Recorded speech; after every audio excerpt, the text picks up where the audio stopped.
तो आज हम बात कर रहे हैं सीईओ सुनीरा मधानी के बारे में। हाँ। जे शेट्टी के पॉडकास्ट पर उन्होंने अपनी पूरी उद्यमी यात्रा शेयर की थी। हाँ, और वो काफी इंस्पायरिंग है। बिल्कुल।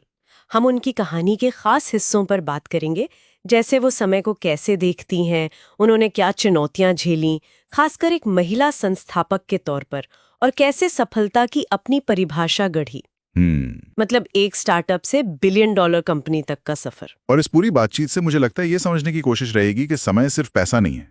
मतलब सुनीरा का नजरिया एकदम अलग है। हाँ, क्या कहती हैं वो कहती हैं असली आजादी शायद समय की आजादी में है, और कैसे बड़े लक्ष्यों के लिए सोच और रणनीति बदलनी पड़ती है लगातार। अच्छा। और ये भी कि सफलता का मतलब सिर्फ बैंक बैलेंस नहीं, बल्कि एक उद्देश्य, एक सेटिस्फैक्शन भी है। ये समय की आजादी वाली बात ये काफी अलग है। वो कहती हैं डॉलर की आजादी से ज्यादा जरूरी है ये पहचानना कि कौन से काम बस $10 के हैं। हाँ, मतलब जिन्हें आउटसोर्स किया जा सकता है। बिल्कुल। और कौन से $1000 के, जैसे परिवार के साथ समय बिताना। सुनने में तो ये बहुत सीधा सा लगता है, पर असल जिंदगी में ये फर्क करना मुश्किल होता होगा। हाँ, मुश्किल तो है, लेकिन यहीं पर उनका वो करो सौंपो हटाओ वाला सिद्धांत काम आता है।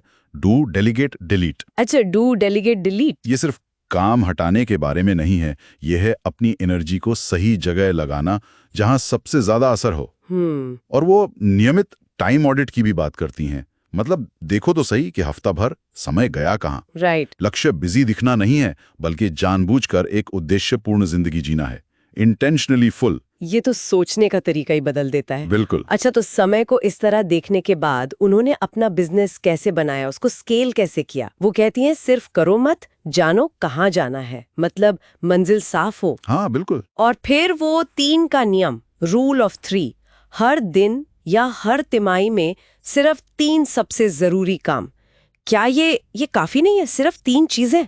सुनने में शायद कम लगें, पर ये फोकस बनाए रखने का एक बहुत पावरफुल तरीका है। हाँ। और इससे जुड़ी एक और बात वो कहती हैं जो मुझे बहुत सही लगी। क्या? कि कुछ करने के जोखिम से ज्यादा सोचो कुछ ना करने के जोखिम के बारे में। ओ अच्छा, हाँ, ये तो बिल्कुल अलग पर्सपेक्टिव है। और जैसे जैसे बिजनेस बढ़ता है, 0 से $1 मिलियन, फिर $100 मिलियन, सोच बदलनी पड़ती है, रणनीति बदलनी पड़ती है। हर स्टेज पर अलग चैलेंज। एग्जैक्टली। उनका जोर हमेशा रहा है लोग, प्रक्रिया और लाभ पर। पर सबसे जरूरी क्या है कि कंपनी के जो कोर वैल्यूज है वो बने रहें, चाहे कितनी भी तेजी से बढ़ो। हाँ, ये बैलेंस बनाना मुश्किल होता होगा। और उन्होंने महिला संस्थापकों की चुनौतियों पर भी खुलकर बात की है, जो बहुत जरूरी था। बिल्कुल। वैसी रहो, ऑथेंटिसिटी। हाँ, फिर भी करो। हाँ, और वो आंकड़ा कि महिलाओं को वेंचर कैपिटल फंडिंग का 3% से भी कम मिलता है, ये डराने वाला है, पर यही जमीनी हकीकत है। और ये दिखाता है कि सपोर्ट सिस्टम, एलाई ढूंढना और पूरे सिस्टम में बदलाव लाना कितना जरूरी है। उन्होंने अपना वो अनुभव भी बताया था ना, जब एक बड़ी सीईओ कॉन्फ्रेंस में किसी ने उन्हें इवेंट मैनेजर समझ लिया था। हाँ, मैंने पढ़ा था। ये दिखाता है कि वो पूर्वाग्रह, वो बायसेस कितने गहरे हैं। और उनसे लगातार लड़ना पड़ता है, आवाज उठानी पड़ती है। सही बात है।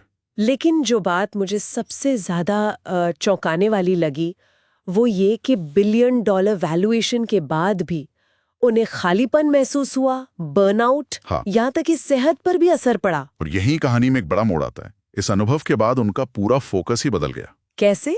अब उनका ध्यान है हेल्थ पर, प्रेजेंट रहने पर, मतलब उपस्थिति पर, और इम्पैक्ट की आजादी पर, फ्रीडम ऑफ इम्पैक्ट। ऐसा काम करना जिससे सच में फर्क पड़े। अच्छा। उनका मंत्र भी बदल गया। अब वो मानती हैं कि उनके पास दुनिया का सारा समय है, क्योंकि वो अब सोच समझकर चुनती हैं कि समय कहाँ लगाना है। ये तो सफलता की पारंपरिक परिभाषा से बिल्कुल अलग है। एकदम। तो सुनीरा मधानी की इस कहानी से हमने काफी कुछ सीखा। मतलब समय और लक्ष्यों के प्रति इरादा रखना, चुनौतियों का सामना करना और सफलता को सिर्फ पैसों से न तोलना। हाँ, ये बहुत महत्वपूर्ण है, खासकर महिला उद्यमियों के लिए उनकी हिम्मत बढ़ाने वाली बातें। बिल्कुल।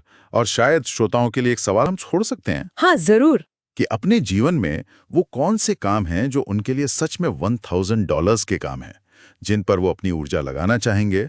सोचने वाली बात है। और ऐसी कौन सी एक चीज हो सकती है जिसे न करने का जोखिम शायद उसे करने के जोखिम से भी ज्यादा बड़ा हो। इस पर सोचना शायद फायदेमंद हो।